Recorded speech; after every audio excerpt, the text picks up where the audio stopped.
Welcome all you listeners to today's special broadcast. Today we have a very special guest for you. She's the inspiration of many young athletes around the world and has even won a few Olympic medals in her days.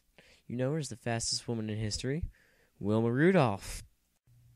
Thanks for having me, Jared. I am glad to be here today.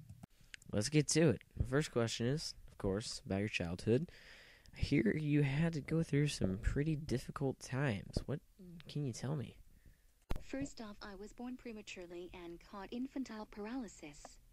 This was caused by the polio virus.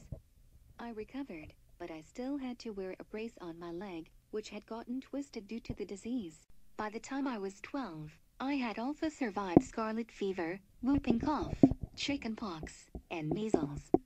And when I was 12, I was able to rid myself of my handicap and vowed to follow in my sister's footsteps as a basketball player.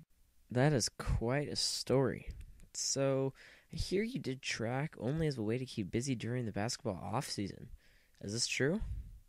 Yes, one day, during basketball, the Tennessee State track and field coach saw me play and immediately knew he had found a born athlete. While I was still in high school, I set some state basketball records and led my team to the state championship. By the time I was 16, I earned a spot on the U.S. Olympic track and field team. Wow, that's pretty impressive, especially at such a young age. One last question for you. Did you set any track records? Jared, yes I did. At the 1960 Olympics, I set a new Olympic 200-meter record. And, to close off my Olympic career, my 3 teammates and I set the world record for the 4x100 meter.